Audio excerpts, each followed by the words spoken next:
Okay, I get into security back 2009 when I was schooling at Kenya Polytechnic. After my school, I was doing a diploma in fire science. Yeah, I wanted to learn about firefighting because by then it was during Kibaki era when the field like fire were disorganized. There wasn't fire engineers in the country. I realized there was a potential in fire engineering. Then I did fire science diploma in Kenya Polytechnic. When I did it, when I moved out of the college, I decided to join Airtel. By then it was Airtel Kenya.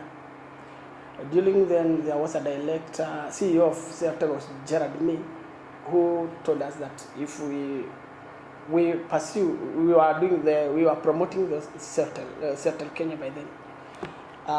The best people will be awarded.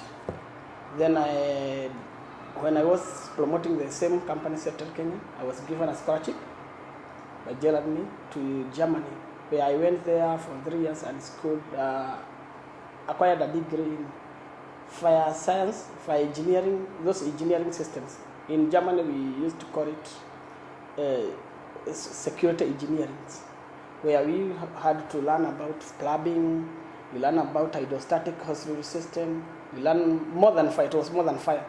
Then I acquired a lot of skills like plumbing there, because it was diverse engineering system. In Kenya, we were doing it at fire, just fire. There we did it entirely security systems. Yes.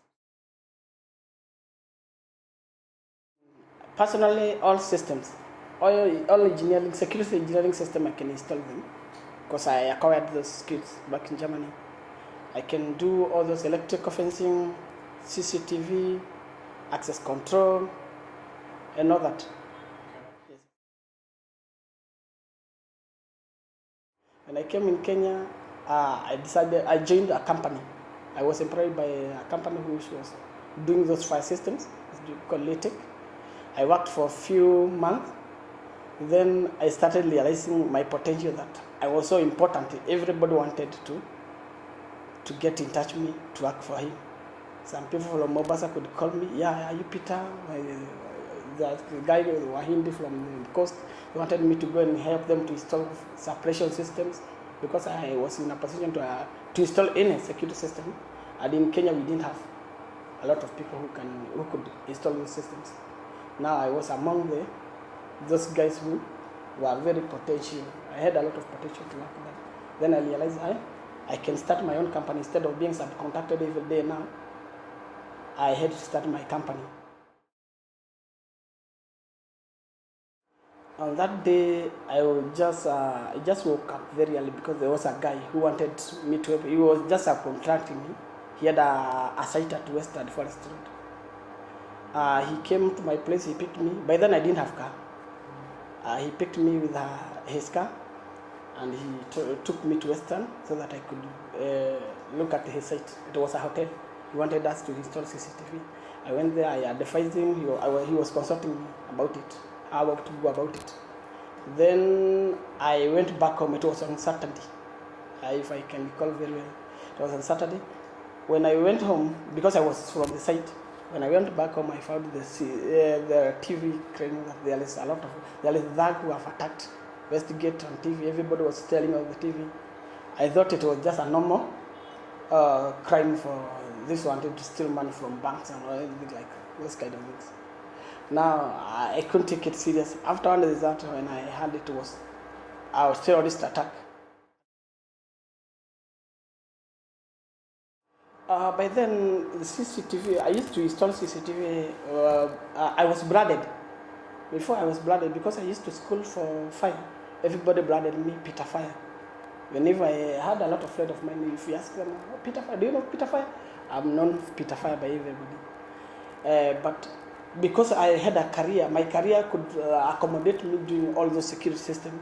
Then I was trying to move myself from that cocoon of being a fireman, but a security engineer, because I was an engineer in real sense.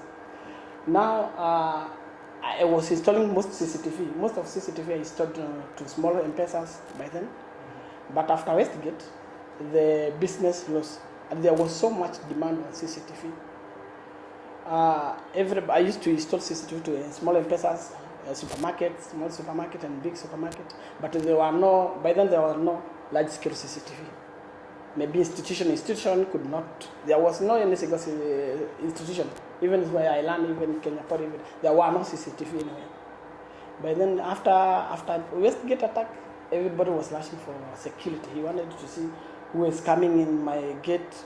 Everybody wanted to be accountable for whatever happening in his institution, his estate. Now we could get a lot of clients from real estate developers. Yeah, that's the business loss from Westgate attack. Yeah. You see, by then, before Westgate, I had just one office. I have got 3 new branches, and they are operating. I'm in a position to employ more than 17 people. Permanently, I have employed 17 people, but I have other people who are doing sales and marketing. I pay them on commission. Now it seems that the company have grown. Actually, I'm in a position to have 2 cars for field work. When I'm taking, maybe I have site on Kisumu, I don't have to take my taxi there. I can take my car, I can send my guys with my car, they go there, they do their job, then they get back to Nairobi.